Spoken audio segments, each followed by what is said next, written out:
दररोजच्या नाश्त्यामध्ये पोहे उपमा खाऊन जर तुम्हाला कंटाळा आला असेल तर सगळ्यात सोपा आणि कमी वेळेमध्ये होणारा हा नाश्ता आहे. त्याच्यासाठी कढई गरम करून त्याच्यामध्ये तेल घालून त्याच्यामध्ये जिरे मोहरी लसूण हिंग याची बेसिक फोडणी द्यायची. त्याच्यानंतर थोडीशी हळद घालायची. त्याच्यामध्ये परतून झाल्यानंतर त्याच्यामध्ये आपल्याला मोड आलेली मटकी आणि मूग किंवा जे काही तुमच्याकडं मोड आलेलं असेल ते त्याच्यामध्ये घालायचं, परतवून घ्यायचं. त्याच्यामध्ये आवश्यकतेनुसार मीठ लाल तिखट वगैरे घालायचं. तुम्हाला अजून जर जास्तच हेल्दी बनवायचं असेल तर त्याच्यामध्ये शेंगदाणे किंवा थोडेसे ड्रायफ्रूटसुद्धा याच्यामध्ये तुम्ही घालू शकता. आता या ठिकाणी माझ्याकडं भाजलेले शेंगदाणे अवेलेबल होते म्हणून मी या ठिकाणी भाजलेले शेंगदाणे घातले. अदरवाईज तुम्ही कच्चे शेंगदाणेसुद्धा घालून उसळ बनवू शकता.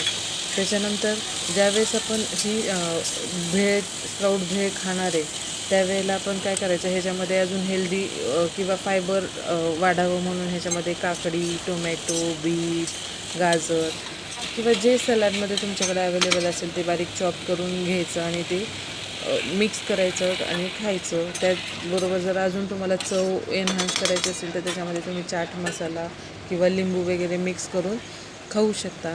असे जर तुम्हाला छोट्या छोट्या रेसिपी कमी साहित्यामध्ये कमी वेळेमध्ये बघायच्या असतील तर लाईक करा शेअर करा सबस्क्राईब करा. थँक्यू.